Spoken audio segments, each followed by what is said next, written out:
మన డీజే వల్ల మొత్తం ఏంది మామ ఎట్లా తయారవుతారు నాకు అర్థం కావట్లేదు. నా డీజే బాగా వస్తుందంటే నా డీజే బాగా వస్తుంది అట్లా అనే ముందు ఒకసారి ఆలోచించండి మామ. ఎందుకంటే అందరం ఒకటే ఫీల్డ్ లో ఉన్నాం మామ. ఎప్పుడు ఒకరిని కామెంట్ చేయమాకండి మామ. ఎందుకంటే 2 లక్షల సౌండ్ వేరే ఉంటుంది, 5 లక్షల సౌండ్ వేరే ఉంటుంది, 10 లక్షల సౌండ్ వేరే ఉంటుంది, 20 లక్షల సౌండ్ వేరే ఉంటుంది. ఎవరి స్థాయికి తగ్గట్టు వాళ్ళు సౌండ్ నడుపుకుంటారు. ఈ ఫీల్డ్ లోకి వచ్చే వాళ్ళు మొత్తం డబ్బు కోసమే రారు మామ. కొంతమంది డీజే అంటే పిచ్చి ఇష్టం ఉన్న వాళ్ళు కూడా వస్తారు మామ. ఒకసారి ఆలోచించండి. ఎందుకంటే నీ సౌండ్ నీకు ఉంటుంది, నా సౌండ్ నాకు ఉంటుంది, వేరే వాళ్ళ సౌండ్ వేరే వాళ్ళకి ఉంటుంది.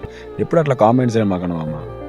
అవతల వాళ్ళు హట్ చేసే ముందు మన సౌండ్ మనం చూసుకోవాలి మామ. ఎందుకంటే నేను ఒక సెటప్ దగ్గరికి వెళ్ళినంటే ఆ సెటప్ బాగా వస్తుందంటే బాగా వస్తుందని చెబుతా, బాగా రాలేదంటే బాగా రాదు అనుకుంటా, మనసులో అనుకుంటా తప్ప బయటికి వాట్ ఈజే కానీ నాదే బెటర్గా వస్తుందని ఎప్పుడు అనుకోను మామ. ఎందుకంటే వాళ్ళకున్న బడ్జెట్లో వాళ్ళు సౌండ్ నడుపుకుంటారు, నీకున్న బడ్జెట్లో నువ్వు సౌండ్ నడుపుకుంటున్నావు మామ. అట్లా ఎప్పుడు కామెంట్ చేయమాకండి మామ. అందరూ చూస్తారు కానీ మన ఛానల్ని ఫాలో కొడుతున్నారు మామ. కొంచెం ఫాలో కొట్టి సపోర్ట్ చేయండి మామ. నెక్స్ట్ వీడియోలో కలుద్దాం.